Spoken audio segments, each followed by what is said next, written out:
देख रहे हैं अवाम के उठाए गए सवालात, हालत हाजरा पर तबसरों, तज्जियों, खबरों पर मुहित प्रोग्राम न्यूज लाइन रिदा सैफी के साथ।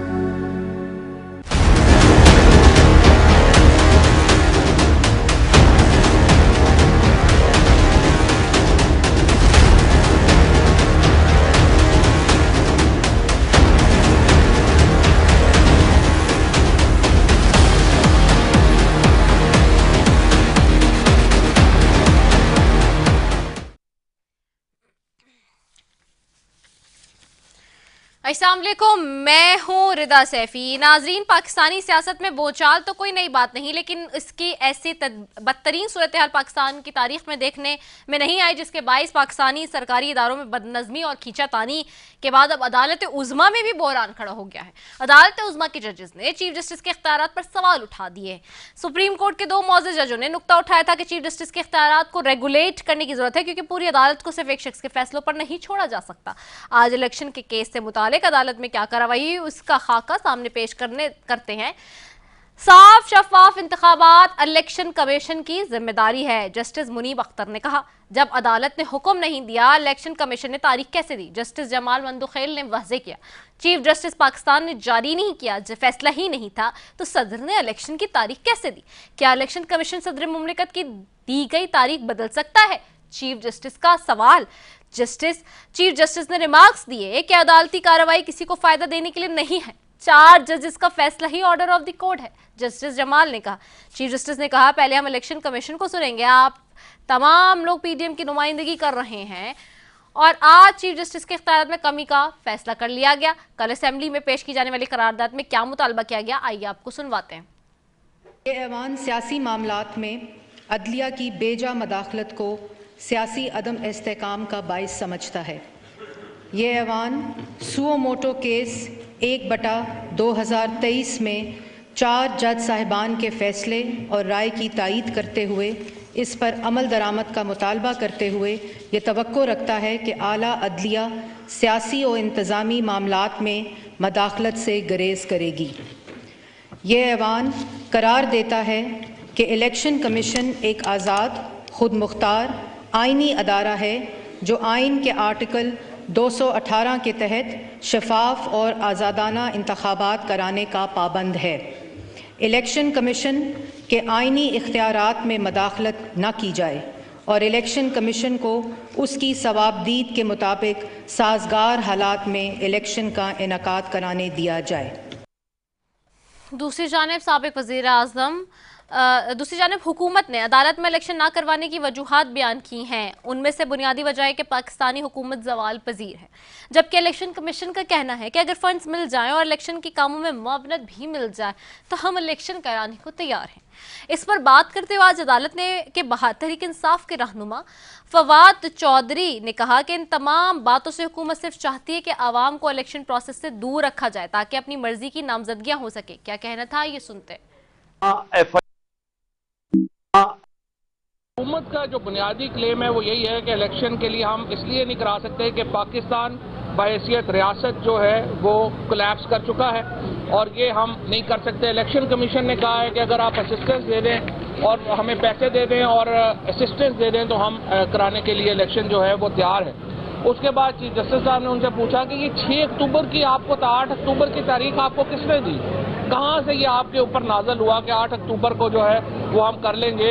तो इलेक्शन कमीशन के पास कोई जवाब नहीं था। आए बाएं शाएं वो फलाने ने कर दिया था, फलाने ने कर दिया था। और चीफ साहब ने फिर उसके बाद ऑब्जर्व किया कि आपकी बातों से तो लगता है कि आप 8 अक्टूबर पे भी सर्टन नहीं है, और ये सर्टन नहीं है। जिस तरह शेख साहब ने अभी कहा है, देखिए सारा मकसद ये है कि नामजदगियों के ऊपर पाकिस्तान के अवाम को इक़्तिदार से बाहर रखा जाए। लेकिन सवाल यह है कि इतना जल्दबाजी में ये सब किसके मफाद में किया जा रहा है? 11 महीने में अवाम के मफाद में तो कोई फैसला नहीं आ सका, बल्कि मजीद बात की जाए तो यही नजर आता है कि मौजूदा हुकूमत ने अपनी हुक्मरानी का कुल वक्त अपने केसेस से जान छुड़ाने के लिए कानून साजी में गुजारा है। तो फिर साबिक वज़ीर आज़म की बात दिल को लगती है। कल उनका कहना था कि हम सब भी चाहते हैं कि इदारों में इस्लाहात हो, मगर जो काम उन्होंने किया है इससे पीडीएम अदलिया को प्रेशर में रखना चाहती है। वो क्या कह रहे थे, आइए सुन लेते हैं। FIA की कोई क्रेडिबिलिटी रह गई ना, नैब की। वो अब वो 2 इदारे रह गए जिनका सिर्फ और सिर्फ काम पॉलिटिकल विक्टिमाइजेशन, मुखालफिन के खिलाफ कैसे केसेस है, और इनके सारों के केसेस जो 30 साल से इस मुल्क को लूट रहे थे, इनके केसेस खत्म हो गए।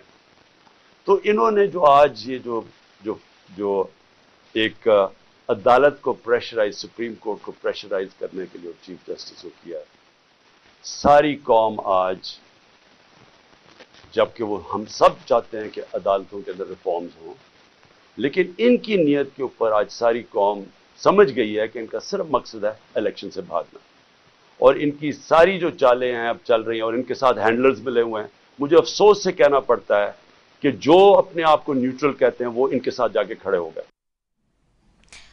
दूसरी जानिब supreme court practice and procedures bill Mohsin Dawar की तरमीम से नवाज शरीफ को अपील का हक भी मिल गया है।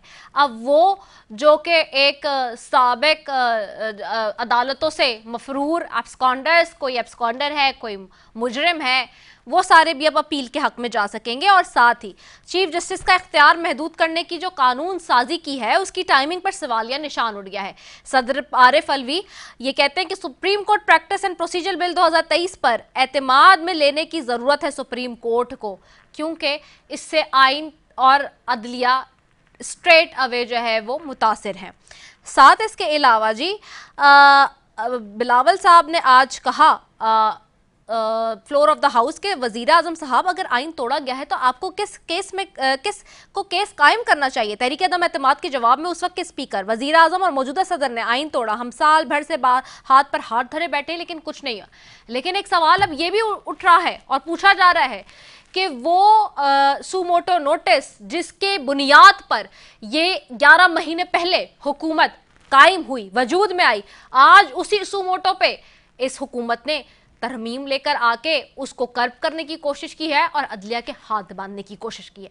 इसी पर बात करेंगे जी। हमारे साथ मेहमान यहाँ पर मौजूद होंगे। सबसे पहले जी नुसरत वाहिद साहिबा हैं, पाकिस्तान तहरीक इंसान को खुशामदीद कहती हूँ। शकीला लुकमान साहिबा हैं, MNA मुस्लिम लीग नून से आपको भी खुशामदीद कहती हूँ, दोनों मुअज़्ज़ज़ मेहमानों का। और साथ ही मेरे साथ जी लेफ्टिनेंट जनरल मुहिउद्दीन साहब भी मौजूद हैं, मुहिउद्दीन हैदर साहब भी रिटायर मौजूद हैं, उनकी तरफ भी जाऊंगी। आप तीनों मौजूद मेहमानों का बेहद शुक्रिया फॉर ज्वाइनिंग अस।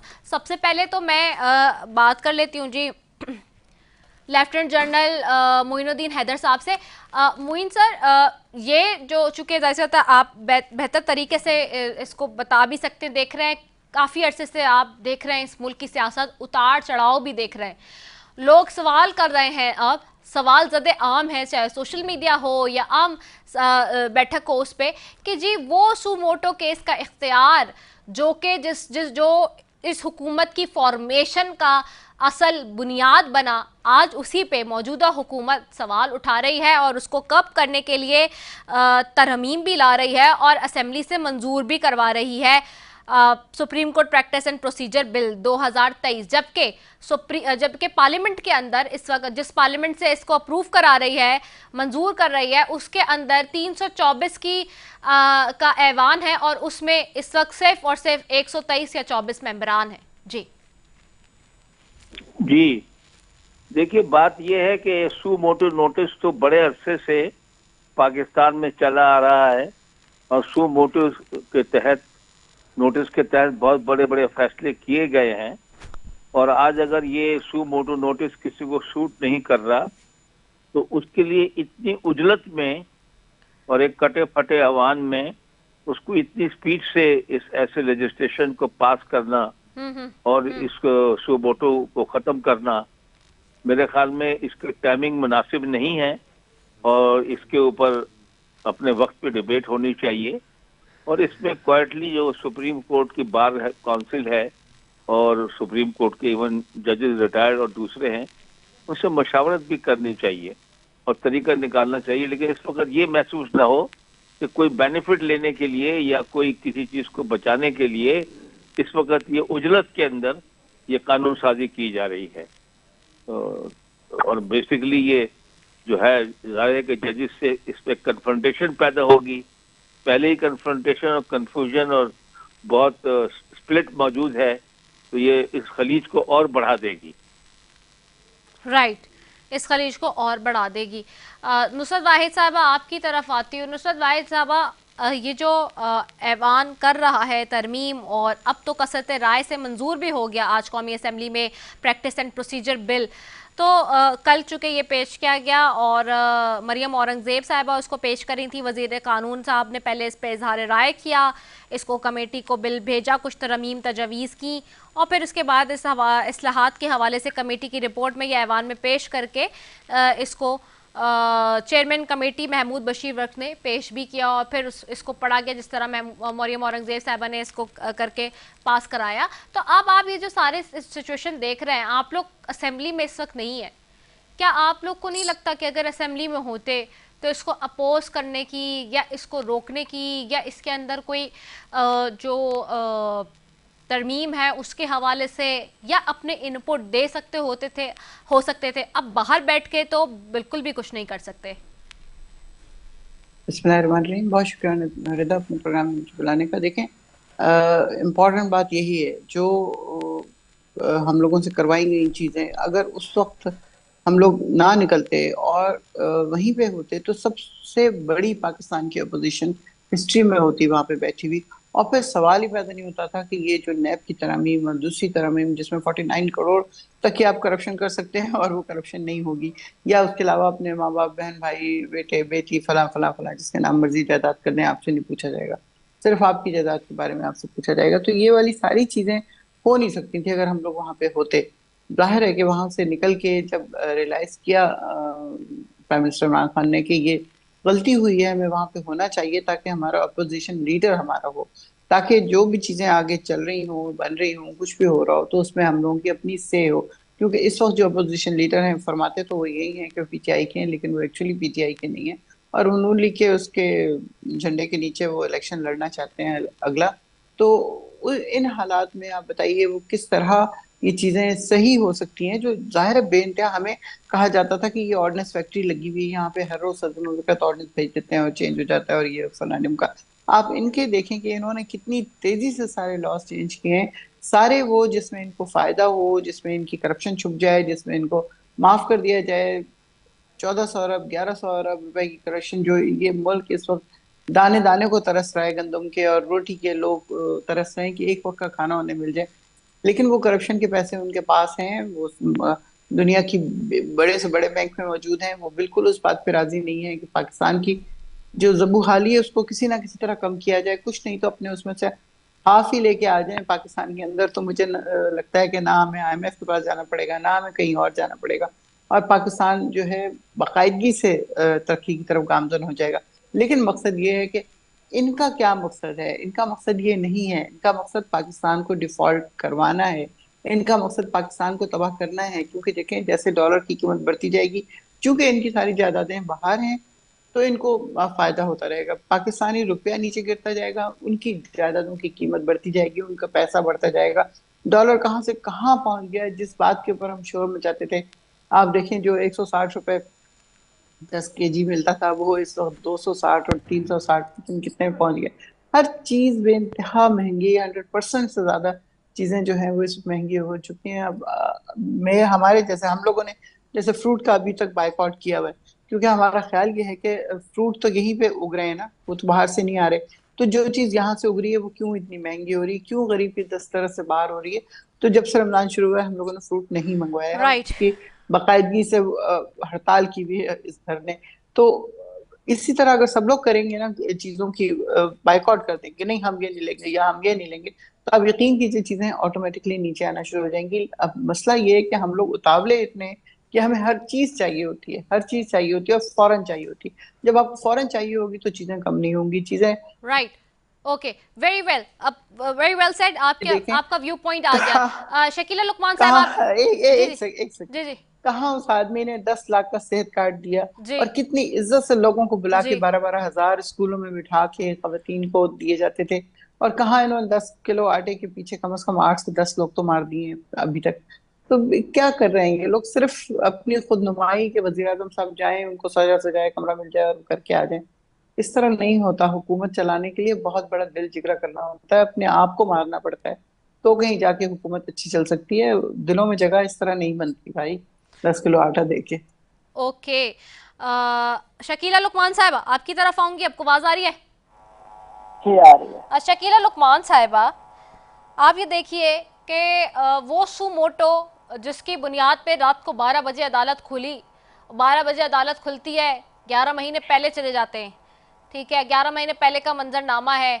असेंबली में जो है वो रूलिंग हो रही है, स्पीकर दे रहा है, वज़ीर आज़म अपनी सारी सिफारिशात पेश कर रहे हैं, एक तरफ साइफर का मामला है, कौम को दिखाया जा रहा है सुप्रीम पार्लियामेंट है और वही सुप्रीम पार्लियामेंट है जो फैसले कर रही है, और उधर खुलता है जी सुप्रीम कोर्ट का दरवाज़ा और वहाँ पे 12 साढ़े 12 बजे अदालत लगती है और वो जल्दी से सुमोटो लेती है और फिर वज़ीर आज़म को एक नाअहल करती है और फिर उसके बाद मतलब पार्लियामेंट से उसको घर भेज देती है और आप सब इसमें बल्ले बल्ले और जो है वो डुगडुगियाँ बजाते हैं, ढोल ताशे बजाते हुए आप लोग खुशी खुशी हुकूमत ले लेते हैं।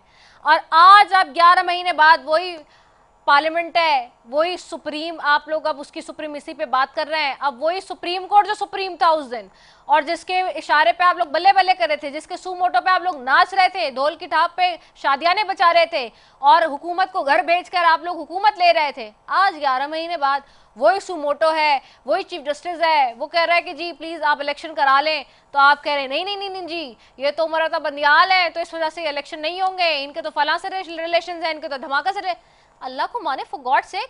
आपकी अपनी चीफ ऑर्गेनाइजर है ना, उन्होंने बेटी कहाँ दी हुई है, किधर रिश्ता हुआ हुआ है, किसके साथ हुआ हुआ है, क्या हुआ हुआ है, आपके अपने इसाक डार साहब समनी है ना जो वजीर खजाना है, आपका चीफ मिनिस्टर वही बनता है ना जो शहबाज शरीफ साहब के बेटे हैं, तो भाई आप लोग के भी तो अपने रिलेशंस हैं, सारे टर्म्स हैं, उसमें तो कोई नहीं कह रहा है कि जो क्या है तो इस वजह से आप लोग हुकूमतें ले लेते हैं या आप कहीं पे अपनी जो है वो साइड्स जो है वो बेहतर कर लेते हैं। अब ये अगर बातें हैं और फिर उसके बाद आप कह रहे नहीं सुमोटो का तो अख्तियार ही नहीं है चीफ जस्टिस को, ये इस चीफ जस्टिस था जो आपके लिए ले रहा था तो वो बल्ले बल्ले था, बहुत अच्छा था, आज वो ले रहा है इलेक्शन कराने के ऊपर स्टार्ट, तो आप कह रहे नहीं जी आइन और कानून को हम रद्द करेंगे और कोई इलेक्शन नहीं होंगे जब तक हम नहीं चाहेंगे, बिकॉज आपकी चीफ ऑर्गेनाइजर हर खिताब में हर जगह खड़े होकर कहती हैं कि नहीं होंगे इलेक्शन जब तक इंसाफ का पलड़ा नहीं होगा, ये नहीं होगा, वो नहीं होगा, टर्म्स एंड कंडीशंस रखती हैं। सो क्या मतलब पूरा मुल्क सिर्फ और सिर्फ आपकी एक चीफ ऑर्गेनाइजर और आपकी पार्टी के दर पे चलेगा? जी बहुत शुक्रिया, बिस्मिल्लाहिर्रहमानिर्रहीम, आपने बहुत लंबी बात कर ली। रिदा ये बताएं कि ये जो आज बिल पास हुआ है ये सिर्फ हमारी पार्टी के लिए तो नहीं हुआ, PMLN के लिए तो नहीं हुआ, ये पूरे पाकिस्तान की जितनी सियासी जमातें उनके लिए और सुप्रीम कोर्ट की अदालतों का ये बिल पास हुआ है। ये किसी एक फर्द के लिए नहीं पास हुआ, सबके लिए हुआ है। और आज ये बिल जब पास हुआ है तो पाकिस्तान की सारी सियासी जमातें जो थी वहाँ थी और सब ने इसको अप्रिशिएट किया और इन्होंने कहा कि ये बिल पहले पास होना चाहिए था, ये बहुत लेट हुआ है, आज हुआ है, लेकिन आज भी हो गया तो बहुत अच्छा। आइंदा के आने वाले जो केसेस हैं जो जिसके भी होंगे वो उसमें से जो है वो मुस्तफीद होंगे। तो ये सब की यूनानिमसली फैसला हुआ है, मिलके हुआ है और ये कोई नहीं है कि किसी एक पार्टी ने या किसी हुकूमती लोगों ने ये सिर्फ किया, बाकी सब ने मिलके और इसमें खुशी का इजहार किया, यूनानिमसली फैसला हुआ है और सबके लिए हुआ है। अब आप ये देखें कि इसके जो है जो सुप्रीम कोर्ट के जो चीफ जस्टिस हैं उसी का ये ना कि ये सुओ मोटो नोटिस जो लेते थे वो अब जिस तरह एक फर्द वाहिद लेता था उसमें यही है कि एक कमेटी बना दी गई है जिसमें 2 सीनियर जजेस भी होंगे और 3 लोगों की कमेटी बना दी गई है और वो उसका फैसला लेंगे और फिर उसके ऊपर जो बेंच बनेगा एक बहुत लार्जर बेंच बनेगा जो इसका सुओ मोटो का फैसला दिएगा। तो इसमें क्या बुराई है, इसमें क्या है जो किसी के हक में है या किसी के केस में, थोड़ा सा किसी के हक में नहीं है। देखिए तो ये इस तरह हुआ है और इसमें ये है कि भाई 30 डेज के अंदर फैसला होगा, पहले इसमें अपील का हक भी बाज़ दफ़ा लोगों को नहीं दिया जाता। तो ये सारी चीज़ें जो एक ऐसा बिल पास हुआ है जिससे जो है ये मुल्क का जो आइन और कानून जो है उसकी बालादस्ती होगी और लोगों को इसके सही फायदा होगा, इंसाफ मिलेगा। अभी आप देख रही हैं कि इंसाफ जो है वो क्या हो रहा है आपके सामने, आपको पता है ना कि जो इंसाफ मिल रहा है, आपको पता है ना कि जिस तरह मियां नवाज शरीफ को 11 महीने पहले मैं जानती हूँ कि आप लोगों को जो इंसाफ मिला सुमोटो के उस पे जो आप लोगों का था तो वो मीठा मीठा हप था, उस वक्त ठीक था, तो उस वक्त भी मना करते ना कि नहीं जी गलत हो रहा है, जो पार्लियामेंट की सुप्रीमेसी है, स्पीकर जो कह रहे हैं ठीक कह रहे हैं, वजीर आजम जो कह रहे हैं ठीक कह रहे हैं। आपने रिजा ये आपने बयान कर दिया ना, तो 10 मिनट आपने इसको बात करके बता दिया ना, ये इसको दोबारा क्यों रिपीट कर रही है, मुझे इसका जवाब जवाब तो देने देना। जी जी आप बिल्कुल। देखें कि आज देखें, आज पीटीआई के जो चेयरमैन है इमरान खान साहब जो हैं, उनके ऊपर कितने बड़े बड़े केसेस हैं, उनके ऊपर जो है वो बड़े बड़े केसेस बड़े हैं। केसेस है। हाँ जी, हाँ जी, आपको पता होगा कि तो फॉरेन एक बड़ा फंडिंग का केस बता दें, कोई चलान बड़ा का, केस बता दें। देखें इतने बड़े तो केसेस शहाना हैं कौन जिसके सा बड़ा ऊपर केस, उनको वही पूछ जो रही है हूँ। अदालतें जो है वो किस तरह उनको सहूलतकारी दे रही हैं। वो कहते हैं कि मैंने अदालतें नहीं आना, मैं आज भी नहीं आ सकता, मैं कल भी नहीं आ सकता, मैं परसों आऊंगा तो वो कहते हैं बिस्मिल्लाह, फिर कहते हैं मैं चौथ आऊंगा, वो कहते हैं बिस्मिल्लाह, वो जुडिशल कॉम्प्लेक्स में आके बैठ जाते हैं तो वो कहते हैं आपकी हाजिरी लगी, आपको ऊपर आने की जरूरत नहीं है, जबकि उनको जो फर्दर जुर्म जो है वो उनके ऊपर वो लगने वाली होती है। अब क्या बात करते हैं आप देखें कि जब मारने की तो हमने कोशिश की थी किस ना। तरह सहूलत मिल रही है, हमें तो कभी इस तरह सहूलत नहीं मिली थी। नवाज शरीफ के केसों में तो वो हर रोज जाते थे 50 और रुपए में हर चले रोज गए, वो सहूलत हफ्ते नहीं में मिली। 5-5 दिन भी पेश होते थे और उनके लिए जो थे कोई और कानून थे और किस तरह उनको निकाला गया। अब देखिए ना किस तरह तोशाखाना का केस देख ले ना, तोशाखाना में इन्होंने अपने जो है वो अपने जाहिर नहीं की, ये सही चीजें ही नहीं उसमें दी। तो फिर आप बताएं जब घड़ियां ली और वो शो नहीं की, फिर वो सारे तोशाखाने के इतने महंगे महंगे गिफ्ट जो है वो इतनी महंगी महंगी घड़ियां और फिर वो 5 कैरेट के जो अंगूठियां और ये सब कुछ आप बताएंगे, ये सब कुछ जब हो रहा है तो उसका तो कुछ तो पूछगिछ ही नहीं हो रही। और जब मियां नवाज शरीफ जो था उनके केस में जब उनके जो है वो एक बेटे की तनख्वाह ना लेने पे उनको बाहर दे फेंका जाता है और फिर ये कहते हैं अभी हर जगह आप देखिए हाई कोर्ट में इनको सहूलत, इस्लामाबाद की हाई कोर्ट में इनको सहूलत, जुडिशल काउंसिल में इनको सहूलत, डिस्ट्रिक्ट काउंसिल में इनको 50 रुपए में हम चले गए थे। सहूलतें मिल रही हैं, हर तरफ सहूलतें मिल रही हैं, इनको कोई पूछने वाला ही नहीं है। और आप देखेंगे जब इनको जो है वो इनको नोटिस जारी होता है इनकी गिरफ्तारी का और पुलिस जो है वो इनको गिरफ्तारी का नोटिस देने जाती है और आगे से पेट्रोल बम फेंके जाते हैं, अंदर जो है वो दहशतगर्द भरे हैं जो आगे से उन्होंने पेट्रोल बम फेंके, किस तरह उन्होंने जो है पत्थर फेंके, किस तरह उन्होंने पुलिस वालों को मारा, किस तरह उनको जख्मी किया और कितने लोग वहाँ एक पुलिस ऑफिसर जो है उसका सर फट गया था, खूनो खून हुआ था। आपने ये सारे और कितने बच्चे हमारा तो भाई स्टेट को भी चाहिए ना अपनी इज्जत करवाए। जी मैंने कहा पुलिस वालों को स्टेट को भी चाहिए ना अपनी इज्जत करवाए। तो उन्होंने क्या किया था बताइए क्या किया था उन्होंने? आपको मना किया था लाहौर हाई कोर्ट ने, आपने ऑपरेशन नहीं करना जमान पार्क में, आपने उसके बावजूद किया है, फैसले के बावजूद। नहीं मेरी बात सुने, क्या फैसले किया उनको? लाहौर हाई कोर्ट ने सस्पेंड किया था, मना किया था कि ऑपरेशन नहीं होगा। अच्छा चले इस पे बात कर रही हूँ, एक ब्रेक पे जा रही हूँ जी, ब्रेक पे जाना बहुत जरूरी है, कमर्शियल ब्रेक है, उसके बाद वापस आ रहे हैं, स्टे ट्यून्ड।